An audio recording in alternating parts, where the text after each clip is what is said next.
बिस्मिल्लाहिर्रहमानिर्रहीम। अस्सलाम वालेकुम dear students, welcome to our channel try and gain. आज हम स्टार्ट करेंगे chapter number 8 chemical reactivity. Topic है हमारा inertness of noble metals. Inertness का क्या मतलब है? इनर्टनेस का मतलब है यानी जो स्टेबल पोजीशन में हो। ठीक है, इनर्टनेस का जो वर्ड है वो वर्ड इनर्ट से निकला है। वर्ड इनर्ट का मतलब होता है स्टेबल, यानी जो नॉन रिएक्टिव हो। नॉन रिएक्टिव से मुराद है कि ना ही तो वो अपने इलेक्ट्रॉन को गेन करे, ना ही वो अपने इलेक्ट्रॉन को लूज करे, उसको हम कहते हैं inert. Inertness of noble metals. Noble metals की इनर्टनेस, नोबल मेटल्स का जो वर्ड है, अगर आप पीरियोडिक टेबल में देखें तो पीरियोडिक टेबल का जो आखिर वाला यानी ग्रुप नंबर 8 है, उसको हम कहते हैं नोबल गैसेस। नोबल गैसेस का मतलब होता है कि ना ही तो वो अपने इलेक्ट्रॉन को गेन करती है, ना ही वो लूज करती हैं, बल्कि स्टेबल होती हैं। उनको हम कहते हैं नोबल गैसेस। ठीक है, और यहाँ पे हमने नोबल मेटल्स, नोबल का मतलब क्या होता है? नोबल का मतलब होता है शरीफ, यानी ना ही तो वो अपने इलेक्ट्रॉन को गेन कर रही है, लूज कर रही है, किसी को छेड़ नहीं रही, बस चुप करके आराम से स्टेबल पोजीशन में है उनकी। ठीक है, हमारा टॉपिक है इनर्टनेस ऑफ नोबल मेटल्स, यानी आज के टॉपिक में हम ऐसी मेटल्स पढ़ेंगे। ग्रुप नंबर 8 क्या था? वो गैसेस का था। हमने पढ़ना है मेटल्स, ऐसी मेटल्स जो कि नॉन रिएक्टिव हों। ठीक है, वो हम आज के टॉपिक में पढ़ेंगे। इनर्टनेस ऑफ नोबल मेटल्स, सबसे पहले उन्होंने हमें बताया कि the element in which d orbital are in the process of filling. Orbital कितने होते हैं? S P D F। वो बता रहे हैं कि जो डी ऑर्बिटल है जो इनकम्प्लीट है। ठीक है, ऐसे एलिमेंट्स जिनका d orbital in the process of filling है, फिलिंग के प्रोसेस में है, इनकम्प्लीट है, वो उनको एक खास जगह में पे रखा गया है पीरियोडिक टेबल के अंदर। फॉर एग्जाम्पल, अगर मैं कहूँ कि ये पीरियोडिक टेबल है, तो यहाँ पे पहला ग्रुप को हम कहते हैं एल्कली मेटल्स, सेकंड ग्रुप को हम कहते हैं एल्कलीन अर्थ मेटल्स। उसके बाद कुछ ऐसे यहाँ पे जो है वो पड़ी हुई है मेटल्स। ठीक है, उन सारी मेटल्स को हम कहते हैं ट्रांजिशन मेटल्स। ठीक है, उनको हम क्या कहते हैं? Transition metals. फॉर एग्जाम्पल, यहाँ पे जो मैंने ये ड्रॉ किया है, इसको मैं ब्लैक कलर से शो कर देती हूँ, ये वाला। ठीक है, ये सारी की सारी क्या है? इसके अंदर मेटल्स पड़ी हुई हैं, और इन सारी की सारी मेटल्स को हम कहते हैं ट्रांजिशन मेटल्स। जो ट्रांजिशन का वर्ड है, ट्रांजिशन का क्या मतलब होता है? ट्रांजिशन का मतलब होता है चेंज, तब्दीली। ट्रांजिशन मेटल्स यानी ऐसी मेटल्स जिनका जो है वो oxidation number, oxidation state fix नहीं है। मतलब ऐसा नहीं है कि वो एक इलेक्ट्रॉन को लूज करेंगी या दो को करेंगी। वो ट्रांजिशन मेटल्स हैं, उनकी ऑक्सीडेशन स्टेट चेंज होती रहती है। फॉर एग्जाम्पल, जो एल्कली मेटल्स हैं वो सिर्फ एक इलेक्ट्रॉन को लूज कर सकती हैं। जो एल्कलीन अर्थ मेटल्स हैं वो दो इलेक्ट्रॉन को लूज करती हैं।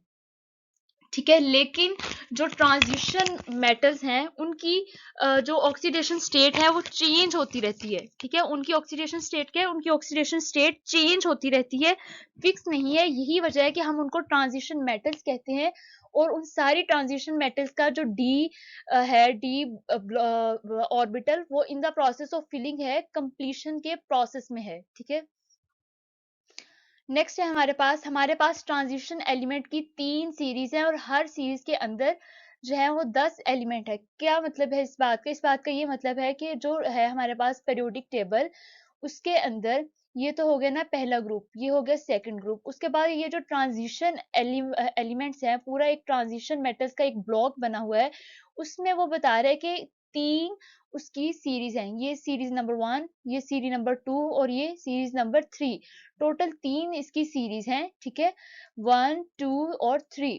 अब ये जो हर सीरीज है, इसके अंदर 10-10 एलिमेंट पड़े हुए हैं, यानी टोटल ट्रांजिशन मेटल्स के अंदर कितने एलिमेंट है हमारे पास? 30। 10 पहली सीरीज में, 10 सेकंड में, और 10 30 में। 10 थर्ड वाली में टोटल हो गया हमारे पास 30। था हमारे पास ग्रुप नंबर 11, ये हमारे पास ग्रुप नंबर 11 है। इसके अंदर कौन कौन सी आती है? कॉपर। ठीक है, और सेकंड हमारे पास है सिल्वर, ये वाली सिल्वर है, और थर्ड हमारे पास है गोल्ड। इसको हम पढ़ते हैं कि जो हमारे पास है ग्रुप नंबर 11, उसके अंदर 3 एलिमेंट्स आते हैं, कॉपर, सिल्वर और गोल्ड। उसमें ये बताता है कि जो गोल्ड और सिल्वर है वो इनएक्टिव मेटल है। एक्टिव और इनएक्टिव मेटल्स क्या होती हैं? एक्टिव और इनएक्टिव मेटल उसको हम कहते हैं कि जो अपने इलेक्ट्रॉन को बिल्कुल लूज ना करे, जो नॉन रिएक्टिव हो, जो इनर्ट हो, यानी जो स्टेबल पोजीशन में है, ना ही तो वो इलेक्ट्रॉन को गेन कर रहा है ना लूज कर रहा है, उसको हम कहते हैं इनएक्टिव मेटल। ठीक है। और यहाँ पे वो ये बता रहा है कि जो ग्रुप नंबर 11 है वो क्या है? ग्रुप नंबर 11 में जो हमारे पास सिल्वर और गोल्ड यानी चांदी और सोना, ये वाली जो दो हमारे पास मेटल है वो क्या है? वो इनएक्टिव हैं, वो अपने इलेक्ट्रॉन को इजीली लूज नहीं करती, इसलिए हम उनको क्या कहते हैं? इसलिए हम उनको कहते हैं कि ये इनएक्टिव हैं। उसके बाद अब उन्होंने सिल्वर और गोल्ड को वन बाय वन एक्सप्लेन किया है। सिल्वर जो है वो लस्ट्रस व्हाइट कलर की एक मेटल है। लस्ट्रस का क्या मतलब होता है? जिसकी शाइनी अपीयरेंस हो, जो शाइन रखता हो, जो चमकदार हो, उसको हम कहते हैं लस्ट्रस। ठीक है। और और सिल्वर जो है वो हीट और इलेक्ट्रिसिटी का बहुत अच्छा जो है वो कंडक्टर है। अगर आपने कोई बैंगल वगैरह पहनी हुई है या फिर कोई रिंग पहनी हुई है सिल्वर की, और आप आग के पास कोई कुकिंग कर रही हैं या कोई काम कर रहे हैं, तो आपको अपनी मेटल बहुत जल्दी गर्म जो है वो फील होगी। इसी तरह जो सोना है वो भी बहुत अच्छा कंडक्टर है हीट एंड इलेक्ट्रिसिटी का। अगर आपने गोल्ड की कोई चीज पहनी हुई है, कोई ऑर्नामेंट जेवर वगैरह पहन के अगर आप आग के पास जाते हो तो वो बहुत जल्दी हीट अप हो जाएगी। इसका मतलब ये है कि ये आग की और बिजली की बहुत अच्छे कंडक्टर हैं। It is also highly ductile और मेलेबल, ये बहुत ज्यादा जो है वो डक्टाइल और मेलेबल होती हैं और नरम होती है। ठीक है।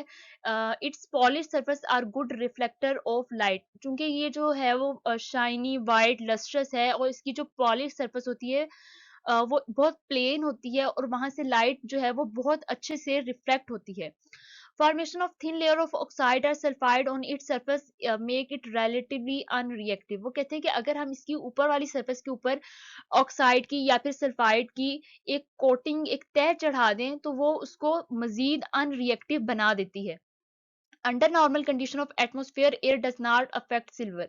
अगर नॉर्मल कंडीशन है एयर की, मतलब उसके अंदर नमी नहीं है, तो फिर वो उसको इफेक्ट नहीं करती सिल्वर को। लेकिन इट टार्निश, टार्निश का क्या मतलब होता है? टार्निश का मतलब होता है खराशे आ जाना, खराब हो जाना, वो ऊपर वाली सरफेस उसकी खराब हो जाना। सिल्वर जो है वो कब टार्निश होती है, कब उसमें खराशे आती हैं? In the presence of sulphur containing compound like H2S hydrosulphur. Sulphur कहते हैं कि जिस तरह का हाइड्रोसल्फर, कोई भी ऐसा प्रोडक्ट जिसके अंदर सल्फर हो, फॉर एग्जांपल हाइड्रोसल्फर, हाइड्रोसल्फर के अंदर सल्फर प्रेजेंट है, वो जो है हमारे पास सिल्वर की सरफेस उसको टार्निश कर देती है, उसके अंदर खराशे पैदा कर देती है। नेक्स्ट हम पढ़ते हैं कि ये जो है हमारे पास सिल्वर, ये बहुत नरम मेटल है, बहुत सॉफ्ट है। अगर आपने कोई पहनी हुई हो इसकी कोई रिंग पहनी हुई है चांदी की, या फिर कोई भी आपने इसका जेवर पहना हुआ है चांदी का, तो आप उसको हाथ से जो है वो अगर थोड़ा सा टर्न करेंगे लेफ्ट टू राइट, तो वो उसी तरह टर्न हो जाएगी। थोड़ा सा बस आप जोर लगाएं तो वो उसी शक्ल अख्तियार कर लेगी जिधर को आप जोर लगा रहे हो। ठीक है। क्योंकि ये सॉफ्ट मेटल है। alloys of silver with copper are widely used in making coin। alloy क्या होता है? alloy हम कहते हैं कि जब हम दो मेटल को मिक्स करें तो उसको हम कहते हैं कि ये हमारे पास क्या बन गया? ये alloy बन गया। फॉर एग्जांपल अगर आप सिल्वर और कॉपर इन दोनों को क्या करें, आप इन दोनों को मिक्स करें तो हमारे पास सिल्वर और कॉपर का alloy बन जाएगा। ठीक है। अब जो सिल्वर और कॉपर का alloy होता है वो क्या होता है? वो कोइन बनाने में इस्तेमाल होता है, सिल्वर वेयर बनाने में इस्तेमाल होता है और जेवर बनाने में इस्तेमाल होता है। Compounds of silver are widely used in photographic film and dental preparations। ठीक है। डेंटल यानी दांतों की जो है उसमें उस प्रोडक्ट्स बनाने में, डेंटल प्रेपरेशंस में और फोटोग्राफिक फिल्म में इस्तेमाल होते हैं। Silver also has important application in mirror industry. ठीक है। इसके अलावा इसकी शीशा साजी में, मिरर इंडस्ट्री शीशा साजी में इसकी जो है वो एप्लीकेशंस हैं। नेक्स्ट हमारे पास सेकंड मेटल है गोल्ड। गोल्ड जो है वो आपने देखी भी होगी, इसके ऑर्नामेंट जेवर। गोल्ड हम किसे कहते हैं? सोने को जिसके हम जेवर पहनते हैं। ये येलो कलर की सॉफ्ट मेटल होती है। आपने देखा होगा कि जो सोने की चीजें अक्सर अगर हम कान में इयररिंग वगैरह पहने, उतारते उतारते वो भी थोड़े टेढ़े हो जाते हैं क्योंकि वो बहुत सॉफ्ट मेटल है। It is most malleable and ductile of all the metal. ये सारी मेटल में सबसे ज्यादा मेलेबल और डक्टाइल है। ठीक है। मेलेबल और डक्टाइल मतलब नरम है, आप इसको दबा सकते हो, ये मतलब है इस बात का, ठीक है। मेलेबल आप इसको दबा सकते हो। 1 gram of gold can be drawn into a wire of 1.5 kilometre long. Gold is very non reactive और inert metal, it is not affected by atmosphere. It अच्छा, यहाँ पे वो ये कह रहे हैं कि जो गोल्ड है वो इनर्ट मेटल है, ठीक है। इनर्ट हमने पहले ही पढ़ा है कि जो हमारे पास ग्रुप नंबर 11 की हमारे पास है गोल्ड और सिल्वर, ये वाले जो एलिमेंट हैं ये दोनों क्या हैं, ये दोनों मेटल इनर्ट है, नॉन रिएक्टिव है, ये अपने इलेक्ट्रॉन को इजीली लूज नहीं करती, ठीक है। और सेकंड ये कि ये हवा में अगर नॉर्मल जो एटमॉस्फेयर है उसकी मौजूदगी में इसको इफेक्ट नहीं करता। It is not even affected by any single mineral acid or base. ऐसा नहीं होता जिस तरह लोहे को जंग लग जाता है इस तरह सोने को जंग नहीं लगता, या फिर अगर आप सोने को पानी के अंदर रखते हैं तो सोना खराब नहीं होता, जबकि अगर लोहे के ऊपर थोड़ी सी नमी थोड़ी सी ह्यूमिडिटी आ जाए तो लोहा खराब हो जाता है, लेकिन जो सोना है उसको ऐसी कोई चीज इफेक्ट नहीं करती। It is not even affected by any single mineral acid or base. इसे कोई भी एसिडिक या बेसिक सोल्यूशन, कोई मिनरल कुछ भी जो है वो इसको इफेक्ट नहीं करता। एक दफा दोबारा गोल्ड और सिल्वर की प्रॉपर्टीज को डिस्कस कर लेते हैं। दोनों गोल्ड और सिल्वर क्या है, दोनों जो है वो सॉफ्ट है। नंबर 2 ये दोनों मेलेबल और डक्टाइल है। नंबर 3 दोनों जो है वो इलेक्ट्रॉन को इजीली लूज नहीं करती, वेरी नॉन रिएक्टिव है। चौथी ये कि दोनों हीट और इलेक्ट्रिसिटी की बहुत अच्छी जो है वो कंडक्टर है। नेक्स्ट है because of its inertness in atmosphere it is an ornamental metal as well as used in making queen. वो कहते हैं कि चूंकि ये अपने इलेक्ट्रॉन को इजीली लूज नहीं करती, ना ही इजीली किसी के इलेक्ट्रॉन को गेन करती है, इसलिए हम इसको ऑर्नामेंटल मेटल यानी जेवराती जो धातें होती हैं उनको बनाने में इस्तेमाल करते हैं, as well as used in making queen, और इसके साथ साथ हम इसे सिक्के बनाने में, क्वींस बनाने में इस्तेमाल करते हैं। Gold is too soft to be used as such. Next वो ये बता रहे हैं कि गोल्ड जो है वो इस्तेमाल करने के लिए बहुत सॉफ्ट है। It is always alloyed with copper silver or some other metal। alloyed का मतलब फिर वही है कि जब हम दो मेटल्स को मिक्स करते हैं तो हम कहते हैं कि हमने एलॉय बना लिया। वो कह रहे हैं कि हम सोने को हमेशा किसके साथ एलॉय बनाते हैं, कॉपर सिल्वर या फिर किसी भी दूसरी मेटल के साथ। नेक्स्ट हमारे पास है प्लाटिनम। प्लाटिनम क्या है, जो हमारे पास है ग्रुप नंबर 10, जो ट्रांजिशन एलिमेंट है ना हमारे पास, उसका जो ग्रुप नंबर 10 है, या फिर आप कह सकते हैं ग्रुप नंबर 10, या फिर आप कह सकते हैं जो हमारे पास पीरियड नंबर 6 है, पीरियड नंबर 6 के अंदर हमारे पास एक एलिमेंट प्रेजेंट है, उसका नाम है प्लाटिनम। और प्लाटिनम को हम लिखते किसके साथ है, किसे शो करते हैं, पीटी के साथ। is used to make jewelry items because of its unique characteristics। अब जो प्लाटिनम आपने देखा होगा, जो हम जितने भी आर्टिफिशियल जेवरात पहनते हैं वो सारे के सारे प्लाटिनम से मिलके बनते हैं। उनमें से कुछ, सारे नहीं, लेकिन प्लाटिनम जो है उस तरह के आर्टिफिशियल ज्वेलरी बनाने में इस्तेमाल होता है, ठीक है। और इसकी खूबसूरती बहुत ज्यादा होती है। आपने देखो शायद जो होता है ना, कुछ ऐसे ऑर्नामेंट होते हैं जो सोने से ज्यादा, गोल्ड से ज्यादा अट्रैक्टिव होते हैं, इनकी ज्यादा चमक होती है। प्लाटिनम उन्हीं में से एक है। प्लाटिनम जो है उसकी चमक जो है वो उससे ज्यादा होती है सोने से। ब्यूटी खूबसूरत होता है, इसका कलर बहुत अच्छा होता है। फ्लेक्सिबिलिटी, फ्लेक्सिबिलिटी का फिर वही मतलब थोड़ी लचकदार होती है, स्ट्रेंथ होती है, मजबूत होती है। और रेजिस्टेंस टू टार्निश, टार्निश का मतलब ये होता है खराशे आ जाना या खराब हो जाना। रेजिस्टेंस का मतलब होता है उसके रुकावट, यानी वो इजीली खराब नहीं होती, बल्कि रेजिस्टेंस टू टार्निश, खराशे आने के के खिलाफ इसके पास थोड़ी ताकत होती है।